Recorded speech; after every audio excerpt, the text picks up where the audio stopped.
What if I told you that there were early Christians who claimed to have direct proof that Jesus taught completely different things than what your church will tell you today? That these Christians had secret knowledge passed down through hidden lineages, evidence so dangerous that the Roman Empire hunted them down and burned every text that they could find. Welcome aboard Arnie's Brain Train, where we dive headfirst and we don't sanitize history here. I'm Alex Arnold, and just a quick note, while some of the images you see are AI generated, everything is compiled, researched, and produced by me. I use whatever visual tools help me tell the story, but the content and the research are what matter. If you want to see my face in these videos or help me keep making them better, you can support me by subscribing to the channel. Today, we're examining the Valentinians, a group of Christians who claimed that they possessed Jesus' real teachings, secret knowledge so revolutionary that they were branded as the ultimate heretics.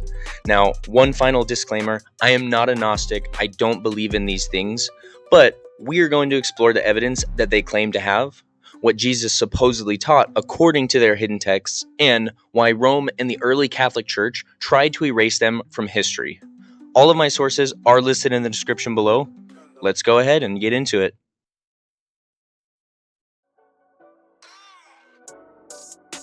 Before we dive into the Valentinians, we need to address a common misconception. The idea that early Christianity was a unified movement where everyone agreed on the basics. This is totally inaccurate, and this is why we need to understand. It shows us that winners rewrite the history to make their victory seem inevitable. Just take yourself back to 150 CE, about 120 years after Jesus died. There's no Bible as we know it. The New Testament won't be officially canonized for another 200 years. There's no Pope, no Vatican, no central authority telling Christians what to believe. Instead, you've got dozens of different Christian groups scattered across the Roman Empire, each claiming that they have the real teachings of Jesus. This is kind of similar to Christianity today. Catholics, Orthodox, Protestants, Evangelicals, Mormons, Jehovah's Witnesses, and dozens of other branches that sometimes barely recognize each other as Christian. Now, imagine that diversity times 10, but with higher stakes because Rome is breathing down everyone's necks, and there's no established tradition to fall back on.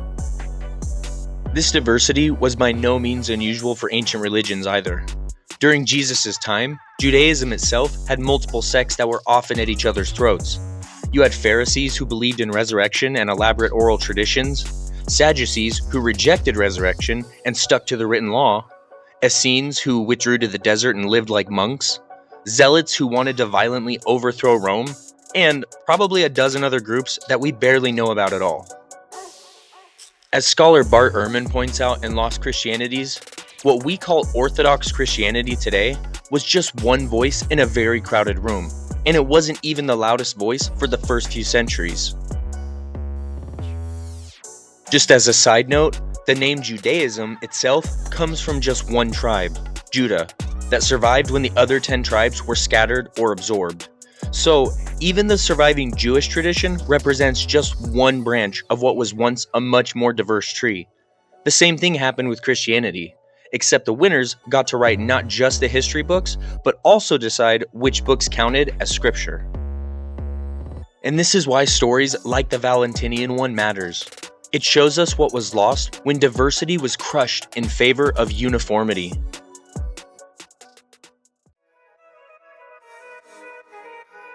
So, who were these Valentinians, and what evidence did they claim to have about what Jesus really taught? The Valentinians were followers of a brilliant teacher named Valentinus, who operated in the highest levels of early Christian authority. He lived in Alexandria, the intellectual capital of the ancient world, during the 2nd century CE, and later moved to Rome, where he became a major player in Christian leadership circles. Now here's the thing.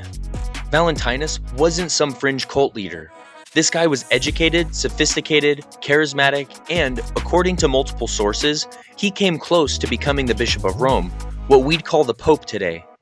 Tertullian, one of the early church fathers, wrote that Valentinus was a candidate for the episcopate, but lost the position to someone else. We were literally just one election away from having a completely different version of Christianity dominating the Western world. But let's get back to what they believed. Valentinus and his followers claimed that they had access to secret teachings that went directly back to Jesus himself through an unbroken chain of transmission.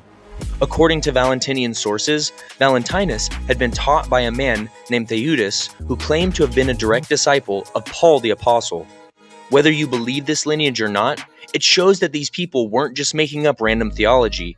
They believed that they had a direct pipeline to apostolic authority. At this time in history, the Valentinians called themselves the true Christians. They had churches, they performed baptisms, they celebrated communion, and they read many of the same texts that other Christians used. But they claimed to possess something that other Christians didn't have: Jesus' actual secret teachings. What really set them apart was their claim to possess gnosis, direct knowledge that had been passed down from Jesus through hidden lineages. They believed that what most Christians were getting was just the public version of Jesus' message, while they had access to the private, advanced teachings that Jesus only shared with his closest disciples. According to the Valentinian evidence, Jesus had taught two completely different levels of doctrine: the simple teachings for the masses who couldn't handle the full truth, and the deep mystical revelations about the nature of reality for those ready to handle cosmic secrets. And honestly, none of this is entirely unprecedented. Even the canonical Gospels mention Jesus speaking in parables to crowds, but then explaining the real meanings privately to his disciples. The Valentinians claimed that they were the inheritors of those private explanations.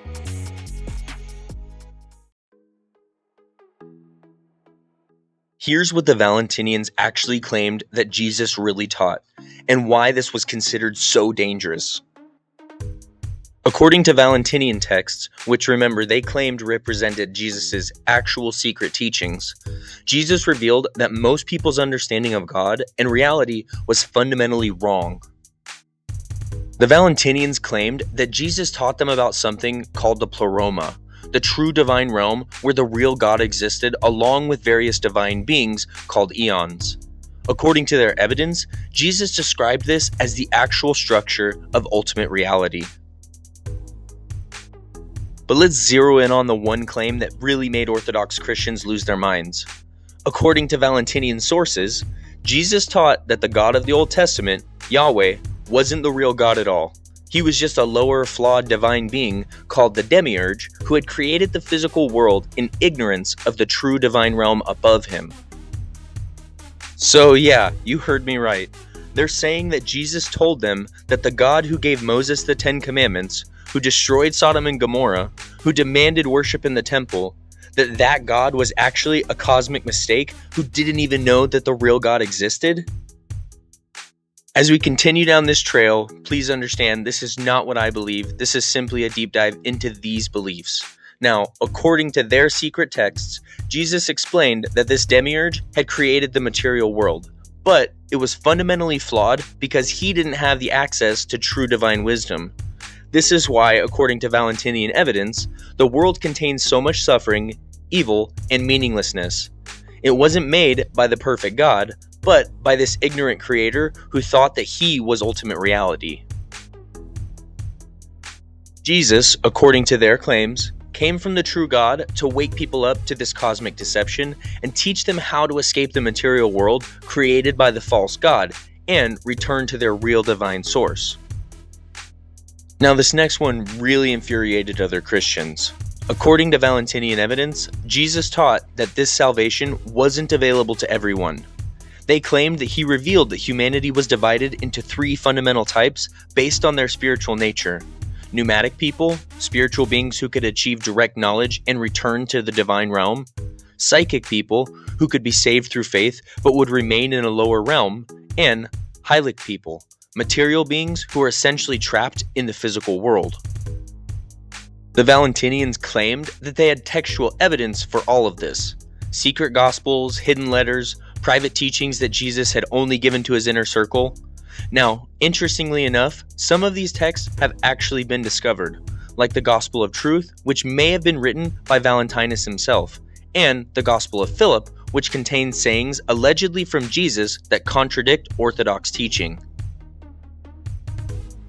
Claiming that Jesus taught people that their God wasn't the real God, that the world was created by mistake, and that most people weren't even capable of true salvation, didn't make the Valentinians very popular. But they insisted that they had proof, textual evidence, apostolic lineages, and secret knowledge that Jesus had specifically commanded them to preserve.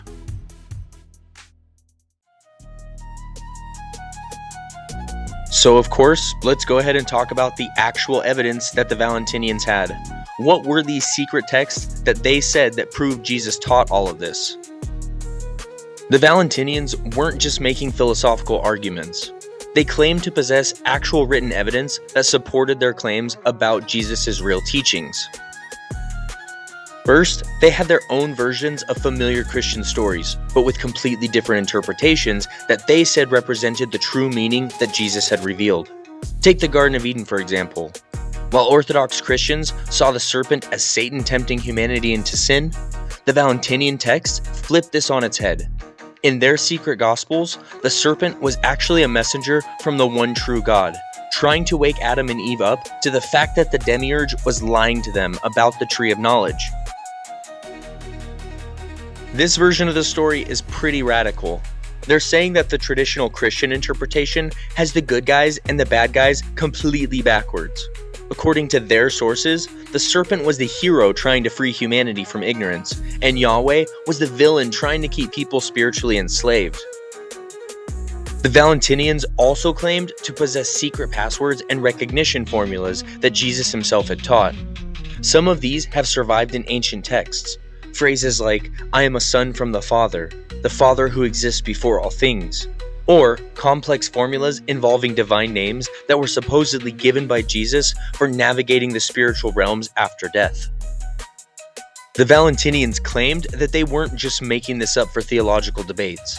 They said they were preserving actual textual evidence that solved real problems with Orthodox Christianity. How do you reconcile an all-good, all-powerful God with a world full of suffering? Their secret texts provided Jesus' answer. The good God didn't create this world. Someone else did. Someone flawed.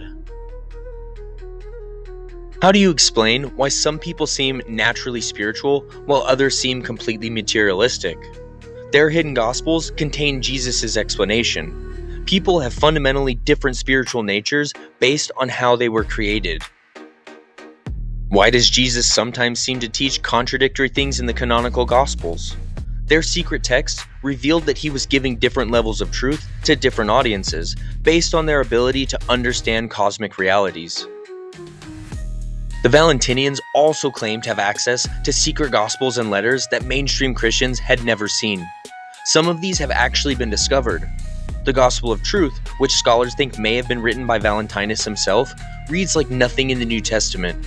The Gospel of Philip contains sayings attributed to Jesus that would shock most Christians today. The secret book of John presents a complete alternative account of creation and salvation. These texts don't focus on Jesus' biography or moral teachings like the canonical Gospels do.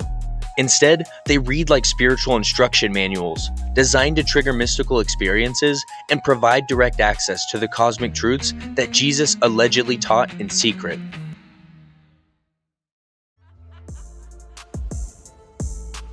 So why were the Valentinians so secretive? Why not just openly debate these ideas like philosophers did with other topics? The answer is simple: survival. By the 2nd century, Christianity itself was already under suspicion from Roman authorities. Christians were seen as potentially subversive because they refused to participate in imperial cults, sometimes seemed to challenge social order, and worshipped a crucified criminal as a god. Adding theological ideas about multiple gods, secret knowledge, and the Old Testament deity being a cosmic mistake was like painting a target on your back. The biggest threat came from other Christians. Church leaders like Irenaeus of Lyon were working to establish what real Christianity should look like, and groups like the Valentinians were throwing a wrench in their plans for religious unity. Irenaeus even wrote a massive work called Against Heresies around 180 CE, and he spent a huge chunk of it attacking Valentinian beliefs. He accused them of being deceptive, of leading simple Christians astray with overly complicated theories, and of basically being spiritual con artists who used intellectual sophistication to hide their corruption. What's interesting is how Irenaeus describes Valentinian tactics. He says that they would attend regular Christian services, participate in normal worship, and blend in perfectly with Orthodox communities.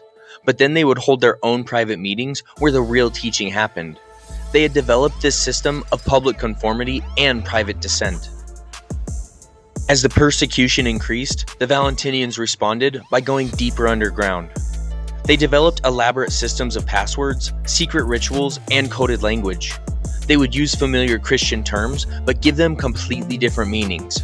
When they talked about resurrection, they didn't mean the physical rising of the dead. They meant the spiritual awakening that comes with gnosis. When they discussed salvation, they weren't talking about going to heaven after death. They meant escaping the material world while still alive. This double-layer communication system is one of the things that makes studying Valentinian texts so challenging. You have to learn to read between the lines, to understand the hidden meanings behind seemingly orthodox language. It's like they were speaking in code, and cracking that code gives us insight into a completely different way of understanding Christianity. And this is why it's so hard to study them today. They were very good at keeping secrets. Most of what we know comes from either hostile accounts by their enemies or fragments of text that survived by accident.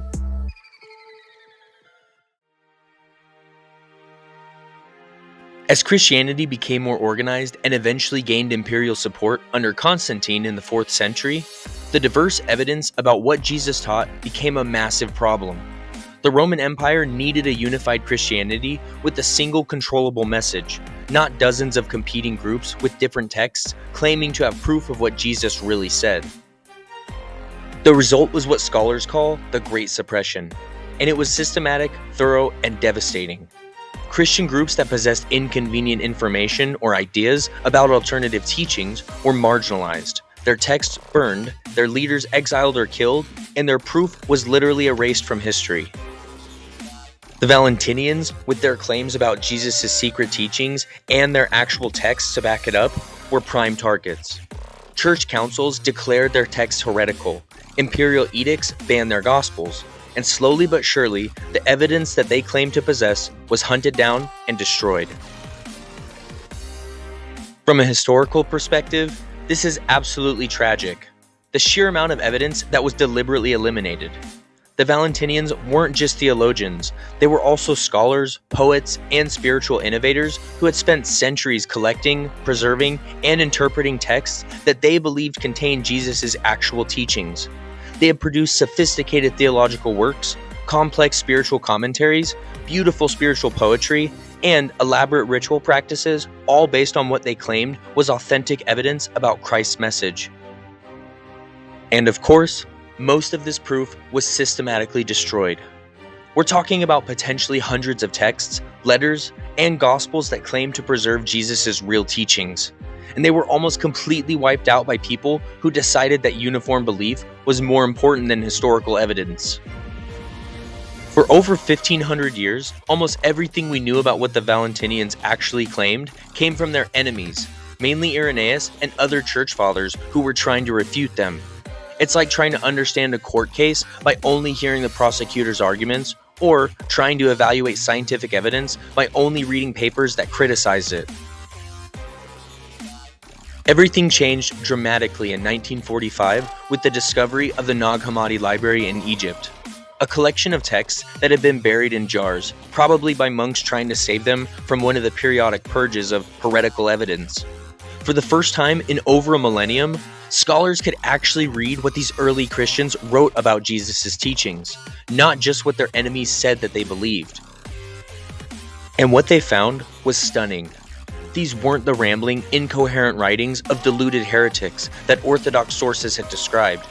These were sophisticated, poetic, deeply spiritual texts that showed a level of theological and philosophical sophistication that rivaled anything in mainstream Christianity.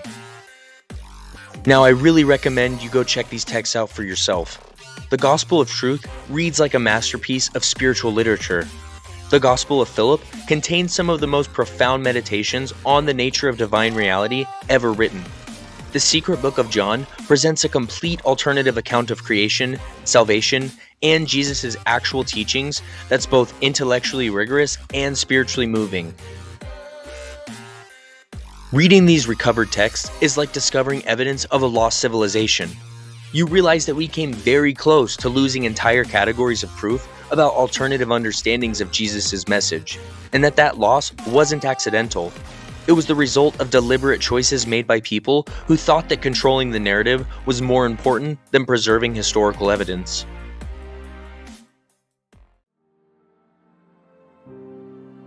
So, where did all the Valentinians go? Did they just disappear into history, or did their ideas survive in hidden forms? The short answer is, mostly they were wiped out. By the 5th century, organized Valentinian Christianity had been effectively eliminated in the Roman Empire. But that's not the whole story. Some scholars argue that Valentinian ideas survived in various forms throughout history, influencing later mystical traditions, showing up in medieval heresies like the Cathars and the Bogomils, maybe even contributing to the Renaissance esoteric movements and modern spiritual traditions. It's like how you can sometimes taste ingredients in a complex dish, even after they've been thoroughly mixed in and transformed. Other scholars suggest that some Valentinian communities may have survived in remote areas outside of Roman control, places like Armenia, Syria, or even Central Asia, where the imperial suppression was less effective. There are hints in medieval texts of groups that sound like later versions of Gnostic Christianity, practicing in secret and passing down traditions through hidden lineages. But here's what's interesting. In some ways, Valentinian ideas never completely died because they addressed fundamental questions that all religions eventually have to grapple with. If God is all good and all powerful, why does the world contain so much suffering, evil, and apparent meaninglessness? How do you reconcile a loving deity with natural disasters, diseases, and human cruelty? The Valentinians had a crystal clear answer. The world was made by someone else, someone imperfect, someone who was either ignorant or malevolent. Modern Christianity handles this through concepts like free will, the fall, and the mysterious ways of God. But it's still wrestling with the same fundamental problem that the Valentinians thought that they had solved. Their ideas about different types of human beings, spiritual, psychic, and material, show up in various forms throughout Western thought. You can see echoes in medieval theories about different levels of spiritual development, in Renaissance ideas about natural aristocracy, even in modern psychological theories about different personality types and levels of consciousness. Understanding how the Valentinians approach these eternal questions actually gives us insight into the range of possible answers that early Christians considered. And it reminds us that the Christianity that we know today is just one path that could have been taken. The survival of their ideas also shows us something about how human consciousness works. Certain insights and questions seem to be universal. Even when you destroy the communities that articulate them, they tend to resurface in new forms because they address something fundamental about the human condition.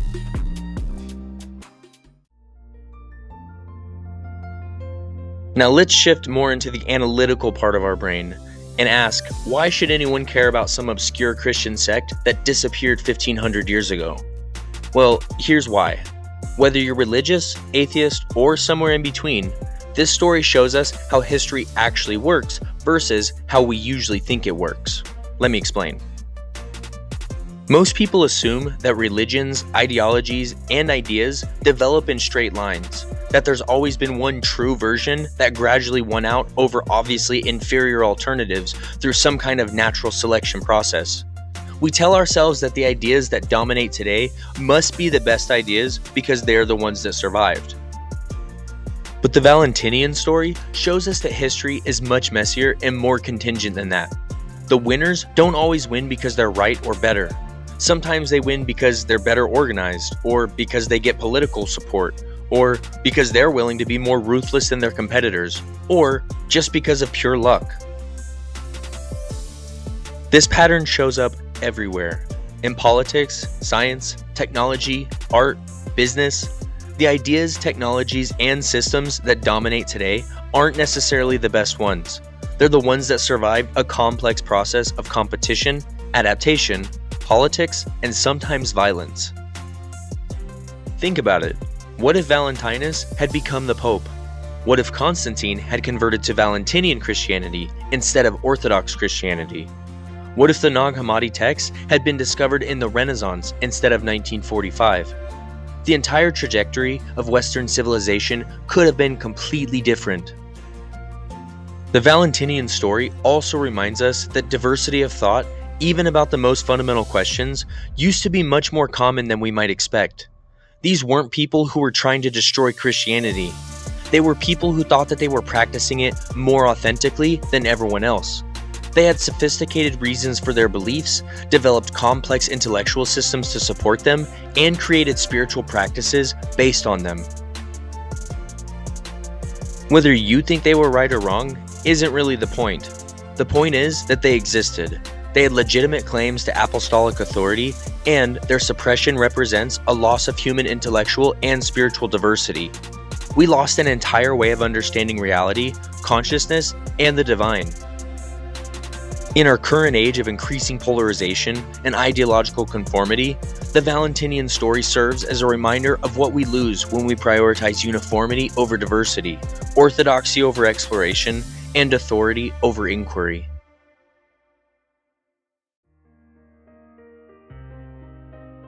Let's go ahead and pull all of this together because we've covered an enormous amount of ground today on this ride through early Christian history.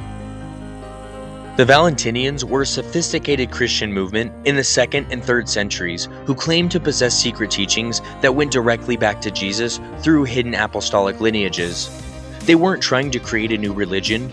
They genuinely believed that they were practicing Christianity more authentically and completely than other groups who were missing the deeper spiritual truths. Their radical theology included the idea that the Old Testament God was not the true divine being, but rather a flawed cosmic entity called the Demiurge, that Jesus came from a higher divine realm to reveal hidden knowledge about spiritual reality, and that salvation was available through gnosis, direct mystical experiences of divine truth, rather than just faith and good works. They developed sophisticated cosmological systems, elaborate spiritual practices, and complex philosophical frameworks that addressed fundamental questions about the nature of existence, consciousness, and human suffering. Their answers were different from Orthodox Christianity, but they weren't less thoughtful or less sincere. They went underground and became secretive because they faced persecution, both from Roman authorities who saw them as politically subversive and from other Christians who were working to establish uniform doctrine and centralized authority. This secrecy is why we know so little about them and why most of their texts were lost for over a millennium. The organized Valentinian movement was eventually suppressed as Christianity became more unified, politically powerful, and imperially sponsored. What we lost in this suppression was an entire alternative vision of human spiritual potential and cosmic reality. Most importantly, their story illustrates how religious, political, and intellectual authority actually develops in the real world, not through divine revelation or natural selection of the best ideas, but through very human processes of debate, competition, politics, alliance building, and sometimes violence. The Christianity practiced by billions today represents just one possible path that early Christian communities could have taken. Understanding the alternatives helps us see both religious history and human intellectual development more clearly and honestly. The Valentinians asked fundamental questions that we're still asking today. What is the nature of ultimate reality? Why does suffering exist? How do we achieve spiritual fulfillment? What is the purpose of human existence? The fact that their answers were completely rejected by the majority doesn't make the questions any less important or their intellectual contributions any less valuable. The Valentinian story is ultimately about the fragility of ideas, the contingency of history, and the importance of preserving intellectual and spiritual diversity, even when, especially when, it challenges established authority.